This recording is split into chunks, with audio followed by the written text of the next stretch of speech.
as the first speaker of the proposition, we definitely agree with this motion called "This House regrets the mass industrialization of commercialization of ritualistic culinary experiences such as campfire s'mores." So as the proposition, we will start with the definition, framing, and then go to arguments and conclusion. Let's start with the definition.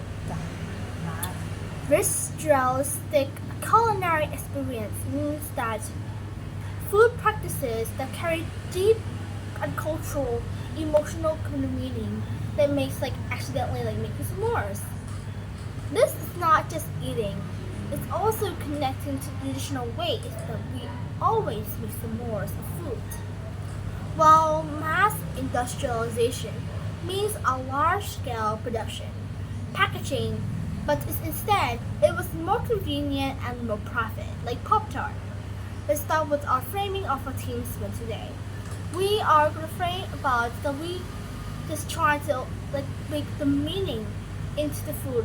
We are not banning or not against accessibility or less innovative minds in food, but instead we regret eroding meaning, but we want to retain that meaning in the food. So let's start with our first argument. Industrialization destroys the common and experiment value of food rituals.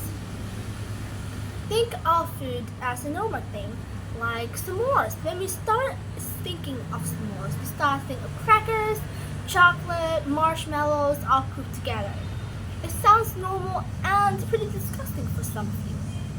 But for us, something is very an essence inside this food. If we have essence rituals like making s'mores, it's not just to find the product. It's also about the processes gathered around the fire and wait patiently for the s'mores to melt it.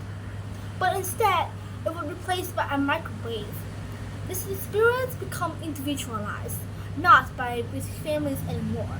Since humans maybe misunderstood us, our idea that we might force people to eat s'mores like that, but we didn't. Since we just want to retain that meaning for what foods actually are and how foods have this complicated meaning that we want to spare and understand.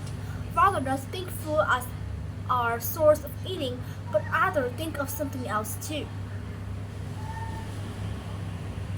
But here, what do we lose if we were replaced by a microwave? Then we lose shared space, anticipation, and interacting between people each day, since we love into social media. And that way, if we just continue by microwave, then we think of food as consuming first, quickly, without thought of what its meaning actually is. Let's start with our second argument, which is pretty important, about commercialization, communist culture, and reduced authenticity. So we should show you some of ritual foods like s'mores and stuff. But how can it evolve from the specific cultural and historical context, like stories? So when you think about s'mores, they start as an idea, right? Everything starts as the first rate out an idea. So but if they evolve, then they start to make different forms each day. And since the Girl Scouts, they invented them and just a new beginning of the idea, then it's just a new thing, just beginning of the old of s'more itself. It's also evolved from different specific cultures, but also a story where we can interact them inside and out. Like if we understand first about the rice, understand the historical context of different things, they all have a story that we didn't dive deeper in yet. Like humans, when we start as a monkey, how do we evolve and turn to these specific minds that also shows some very smart thinking and strategical thinking like that. Also, we show some companies, they make mass production and markets, right? But instead, this is not actually meaning.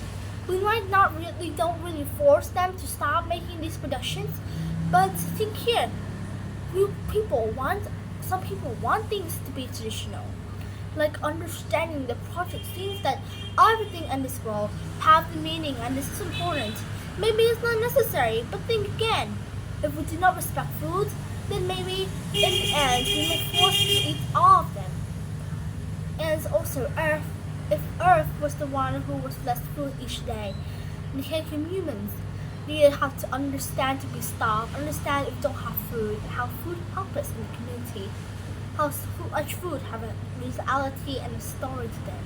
We must respect it for who they are and what they are, instead of saying that we are just food and we just need to consume quickly.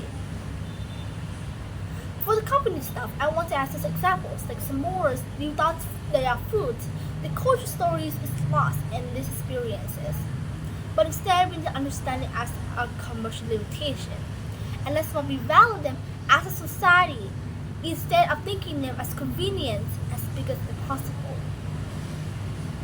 So even though the opposition might say that this is not really necessary, that this idea about the meaning might not be necessary. But if you ask the historians, then what would they say about these foods then?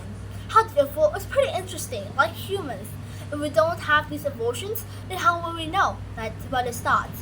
If we don't have evolution about everything, then how will we have us in the first start? Since why this motion lies leads us into the food meaning? Since you see in the first of the info slide, is the food is about s'mores, but how does project start out? See, they are friendly as possible food, but did you ever think inside and how important they are in the outside? Refer to us and you about first argument and second argument. About all these would have difficult meanings that we didn't spare, like different things, like different shapes, how a story has shaped us and the community today.